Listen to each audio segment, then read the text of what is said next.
जैसे हम देखते हैं ध्वनि को केवल सुनते हैं, लेकिन ध्वनि के कंपन को हम नहीं देखते हैं कि कंपन कैसे वो कर रहा है। 7 हाँ, यस, हेलो हेलो हेलो, देखिए उसकी पीछे दिखाई दे रही है हम। वन को आप यहाँ स्लाइड करके ऊपर लेके जाइए, यहाँ जो हाँ हासिल वाला यहाँ लेके जाइए। अब इसको ऐड करिए, 8 2 10 1 11 था 11, फिर यहाँ पे लेके आइए। ये क्या चीज़ है? ये जैसे लाइट का जो स्पेक्ट्रम होता है, तो हमें जानते हैं कि जो स्पेक्ट्रम होता है उसमें 7 कलर होते हैं। तो वास्तव में हमको जो दिन में लाइट दिखाई देता है वो लाइट हमको वाइट दिखाई देता है या येलो दिखाई देता है, लेकिन वैसा है नहीं। जैसे मान लीजिए ये डिस्क है, जैसे इसको मैं ऑन करता हूँ तो ये रोटेट करने लगता है और सारे कलर मिल करके आपको इस समय वाइट सा प्रतीत हो रहा है। तो इसी तरह लाइट का कॉन्सेप्ट देने के लिए मैंने ये मॉडल को बनाए रखा है। अब देखिए वाइट दिखाई दिया, जैसे मैं इसको बंद कर रहा हूँ तो 7 कलर जो है अलग अलग हो जाते हैं। तो जैसे हम प्रिज्म से किसी लाइट को गुजारते हैं तो उसके जो वायलेट हुआ, इंडिगो, ब्लू, ग्रीन का सभी कलर जो स्पेक्ट्रम होता हुआ पर्दे पर बनता हुआ दिखाई देता है। तो ये लाइट के स्पेक्ट्रम को बताने के लिए कि वास्तव में जो लाइट है वो 7 कलर से मिलकर बना हुआ, वह सिंगल एक कलर का नहीं है। जी जी, तो इसलिए ज़्यादा बेहतर बन रहे थे। ये मेरा एक यंत्र है।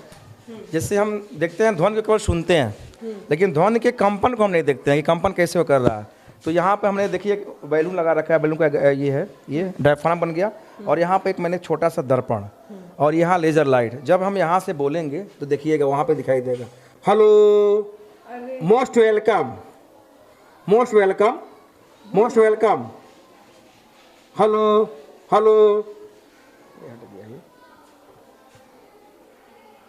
ये मतलब ये कौन से सिलेबस में, कौन से क्लास की? ये ध्वनि का क्लास 7। 7 हाँ, यस, हेलो हेलो हेलो, देखिए उसके पीछे दिखाई दे रही है हमको, जो पीछ पूरा वहाँ पे, हेलो हेलो हेलो, यानी जो तारतत्व होता है ना ध्वनि की तारतत्व वहाँ पे स्पष्ट रूप से कंपन दिखाई दे। इसलिए मैंने लिखा है ध्वनि सुनने के साथ कंपन कोई भी देखें, जिस पीछ से बोलेंगे उसका पीछ वहाँ पे बनकर इमेज बनकर आएगा वहाँ पर, हेलो, इस तरह से। सर मेरे पास कोई शब्द नहीं है आपके इन सारे काम को बताने के लिए। और जो गजब, जो एक क्राफ्ट वर्क है, ये मेरा ये क्राफ्ट वर्क से कैसे हम, जैसे जो कॉनकेव लेंस होता है और कॉन्वेक्स लेंस होता है, क्या उसी प्रॉपर्टी होती है। देखिए क्राफ्ट वर्क से कैसे हम लाइट को हम गुजार रहे हैं, और लाइट जो देखिए कैसे यह डिस्पर्स कर रही है, यह मुख्य से यह दूर फैला रही है, अवतल लेंस, यह इस तरह से हम बच्चों को बता सकते हैं, इस तरह से करके। इसी तरह से एक किस्सा मुझे याद आ रहा है, जब ये उत्तल और अवतल लेंस की बात हो रही है। 10th के सिलेबस में था मेरे, और मैं उसको रटी थी बहुत अच्छे से, और स्कूल में सुनाना था, पूरा परिभाषा याद था, बस जहाँ उत्तल बोलना था वहाँ अवतल बोल गई, जहाँ अवतल बोलना था वहाँ उत्तल, क्योंकि ऐसे होता है कि दूरदृष्टि दोष जिसे होता है उसको ये ऐसे करना होता है। तो मतलब जब आप रटेंगे तो आप कभी सही नहीं बता पाएंगे, क्योंकि अभी ये सर बता रहे हैं कि किरणें ऐसे दूर भागती हैं। देखिए हम जब पढ़ाते हैं साइंस को तो हर लैंग्वेज का प्रयोग करते हैं, क्योंकि हमारा जो आंचलिक भाषा है वो भोजपुरी है। तो अक्सर जब निकट दृष्टि दोष की बात आती है तो ये होता प्रश्न आते हैं कि उसमें कौन सा लेंस का प्रयोग करते हैं कि निकट दृष्टि दूर हो जाए।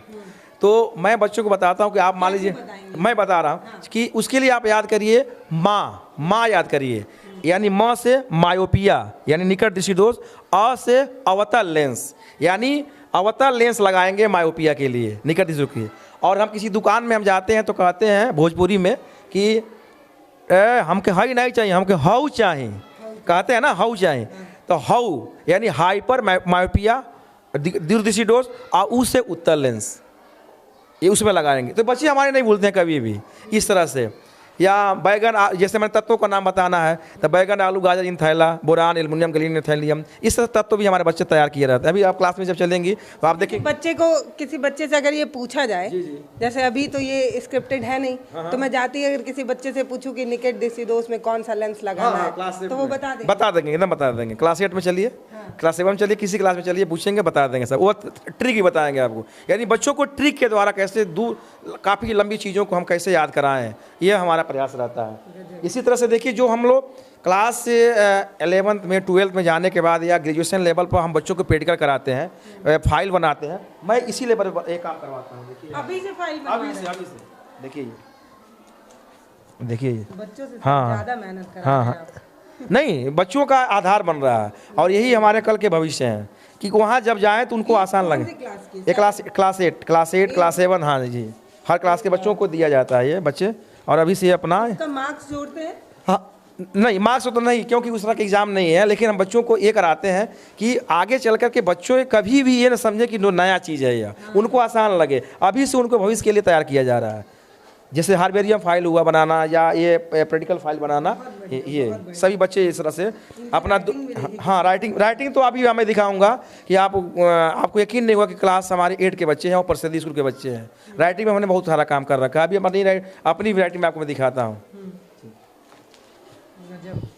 और ये छोटे बच्चों को पढ़ाने के लिए ये चक्करी देखिए यहाँ पर, अगर हमको पढ़ाना है कि हाँ मैथ का है, अगर मान लीजिए यहाँ पर हमने ले लिया, यहाँ 9 ले लिया, यहाँ 4 ले लिया, तो 9 और 4 को ऐड करेंगे कितना होगा, यहाँ 13 होगा, तो 13 बनाएंगे बच्चे यहाँ पर 1 और यहाँ पर ये 13 हुआ ये इस तरह से। तो सभी चीज़ें इस छोटे से TLM के द्वारा हम सब चीज़ें बता सकते हैं।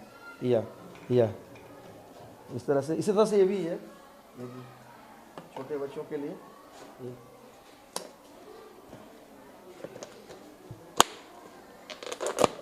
पता है कभी कभी कहीं पर कुछ ना ही बोलना ज़्यादा समझदारी होती है। जैसे आज मुझे यहाँ लग रहा है जोड़ना हो, जैसे मान लीजिए हम 8 यहाँ ले 8 और 81 में हमको मान लीजिए हमको 29 को ऐड करना है, तो बच्चे अब जोड़ेंगे 9 और 10 कितना हुआ, 10 हुआ। तो 10 अक्सर बच्चे ऐसे लिखते हैं ना, 10 यहाँ 10 लिख देंगे, ऐसे लिख देंगे। तो हम कहेंगे नहीं, 1 को आप यहाँ स्लाइड करके ऊपर लेके जाइए, यहाँ जो हाँ हासिल वाला यहाँ लेके जाइए। अब इसको ऐड करिए, 8 2 10 1 11 तो 11 फिर यहाँ पे लेके आइए, 11 यहाँ लिखिए इस तरह से।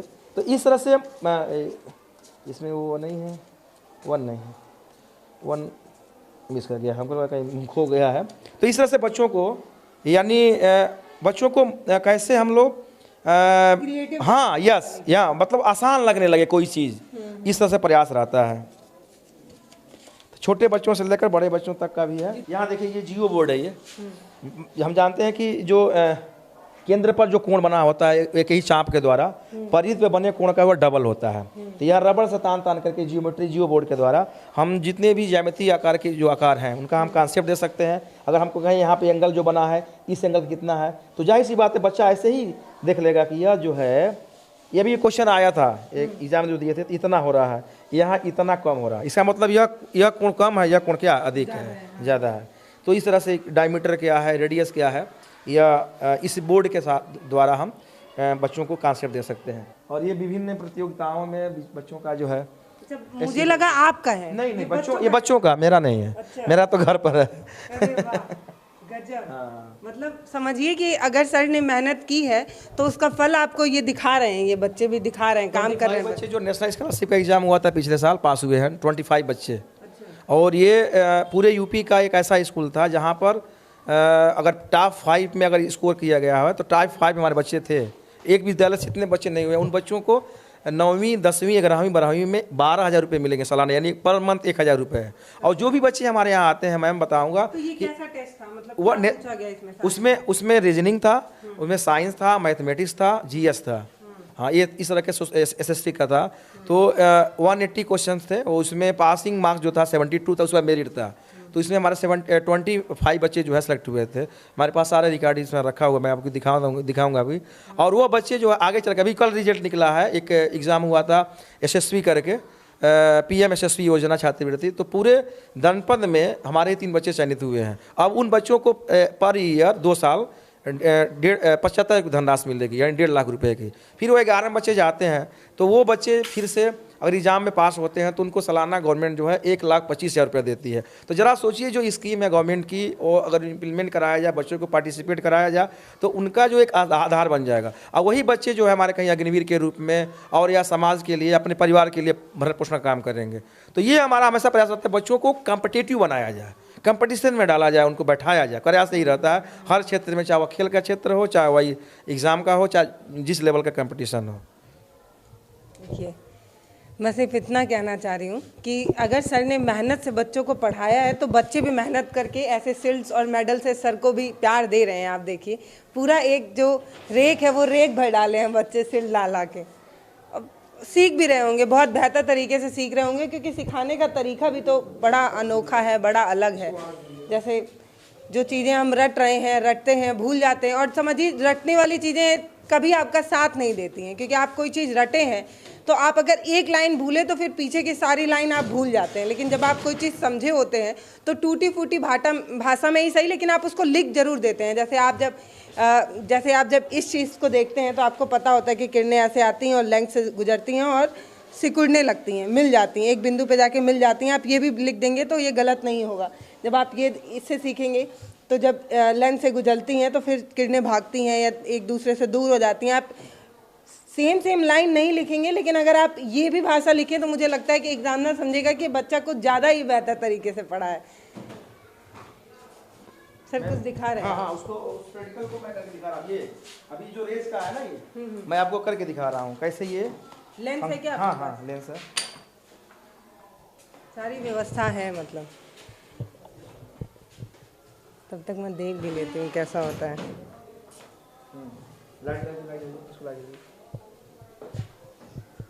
पूरा फोकस करिए। देखिए मैम, देखिए